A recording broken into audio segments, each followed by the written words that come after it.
What if I told you that our brain does not understand the difference between breaking down and breaking through? I'm 9 years old, standing in front of our bathroom mirror, savoring this moment to make a little dream come alive. I grab my hairbrush, hold it like a microphone, and declare it to my reflection. Hi guys, this is Anshu, and you're watching MTV. Fast forward 6 years. I'm standing in front of a different kind of mirror, a hospital room window at midnight, watching my maternal grandmother, my anchor, as she took her last breath. That girl with the hairbrush, she flatlined with the heart monitor. Just 8 months later, on an ominous Sunday, 10 a.m., another death. This time, it was my father, my hero, gone. That same girl shattered into 1,000 invisible pieces like a delicate mirror smashing on tough concrete. Panic attacks moved in like unwelcome guests. My chest would cave in every second hour of the day. Words would stick in my throat like I was choking on them. I existed in plain sight, but I felt like I was broadcasting static to an empty universe. I believed invisibility was my new frequency. But what neuroscience reveals and what I have lived is this. Your deepest breakdown isn't your ending. It's your invitation to become anti-fragile. Studies from the Harvard Center on the Developing Child show that even the adolescent brain can rewire itself for explosive growth under toxic stress. The journey from unseen to undeniable isn't mystical, it's measurable, and it runs on 3 interconnected pathways. First, relentless resilience. For this, picture an anxious mind like city at rush hour, chaotic with traffic jams all over. Mindfulness and meditation are like a traffic cop team at the busiest intersection. They train your mind to observe the chaos without being swept away, gradually easing the jam. Brain scans reveal that just 8 weeks of mindfulness practice eases those centers greatly, shrinks the fear center, amygdala, and enhances the areas for learning and emotional control. I started with 5 silent minutes a day. 5 minutes of facing the fire in my chest. 5 minutes of watching my thoughts rage while I learned to stand in the eye of the storm to build relentless resilience. Research by Frontiers in Human Neuroscience has proven that meditation at any age can literally rebuild the brain. I was unknowingly rewiring panic into power. This brings me to number 2, story reclamation. You see, for years my narrative was, anyone or anything I love gets taken away from me. Maybe I'm jinxed.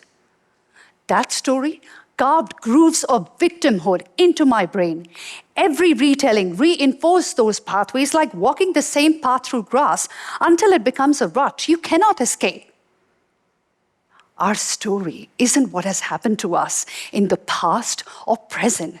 It is how our brain has filed and stored those moments in our memory. Buddhism and cutting-edge neuroscience taught me something radical. We can rewrite our own neural code. I began chanting Nam Myoho Renge Kyo, a practice that anchored me in the universal law of cause and effect. What I didn't realize was that Richard Davidson's decades of research on Tibetan monks revealed something similar. Compassion-based meditation rewires the brain's empathy circuits, proving that compassion is a trainable skill. You see, pain is inevitable, but suffering is optional. We suffer not because of the events, but because of the stories we tell ourselves about the events, because humans are meaning-making machines. Our brain does not understand the difference between breaking down and breaking through. It is our stories that decide that. This isn't fluffy positive thinking. This is cognitive restructuring at a cellular level, consciously. That's what story reclamation. Because once triggered panic can activate power, and we have the power to turn our wounds into wisdom, our breakdowns into breakthroughs, our chaos into credentials for guiding others. And for this, we need, lastly, number 3, values-based action. Bringing our actions in line with our core values does more than clarify our conscience. It makes us authentically magnetic. Stanford research found that individuals who live by their core values demonstrate a 75% decrease in decision fatigue and a 50% increase in higher life satisfaction, even under pressure. Making choices big or small that consistently reflect who you truly are, even when it's uncomfortable. That's values-based action. Now, here's the disclaimer for you all. Living by your values will make you stand out. You will attract both followers and unsubscribers. Because authenticity always outperforms approval. Now, these 3 pillars work miraculously together. Relentless resilience is the daily practice that lays the neural foundation. Story reclamation overrides our self-limiting beliefs. Values-based action executes our authentic code in the real world. Together, they create someone unstoppable. A person whose signal is so clear and undeniable that external validation becomes irrelevant because internal recognition is unshakable. That is the true beginning of our leadership journey. The decision to lead ourselves moment by moment from the inside out, because leadership is an inside job. That girl with the hairbrush microphone, she found her breakthrough. When defying odd odds at the age of 16, I made my debut on India's national television channel. So I lovingly invite you to please join me to experience the magic of this foundational practice right here. For this, I would request you to please put anything that's on your lap aside or under your chair. We will engage in a quick alternate nostril breathing. For this, put your right hand up, close your index finger and your middle finger. Take your thumb, block your right nostril, breathe in from the left, full breath of air. Switch by putting your ring finger on your left nostril and releasing it from the right. And again, breathe in from the same right nostril, full breath of air. Switch by blocking your right thumb and releasing it from the left. I can see some of you are messing it up. That's okay. That's okay. It's perfect. This breath work will force you to focus your attention on the technique. And it is perfect because when the anxious mind is on, you can't take away that chatter by just deep breathing. It doesn't work for me for sure. When you try this at home, please do so 5 times each side. Now, please take that same right hand and put it on your heart. Take the left hand and wrap it around your waist. Just for a moment, please close your eyes or lower your gaze.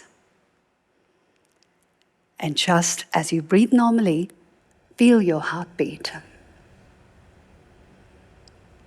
Now please repeat these 3 affirmations after me.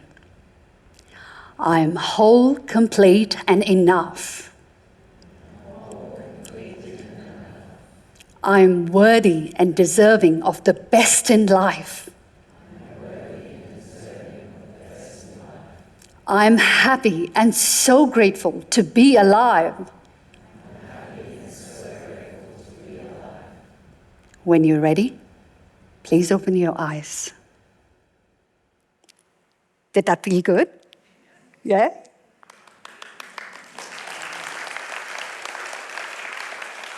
Thank you. I would love for you to consider to make this practice as a part of your everyday life, especially when you face a breakdown.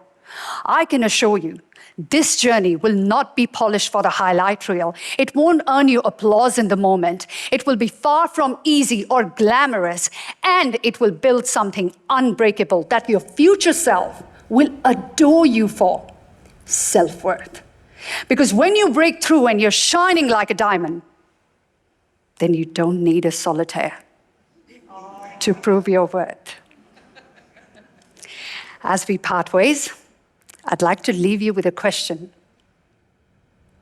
Next time you stand before the mirror, who will you choose to see? The old version of who you have been, or the undeniable leader you were born to be? Thank you. Thank you.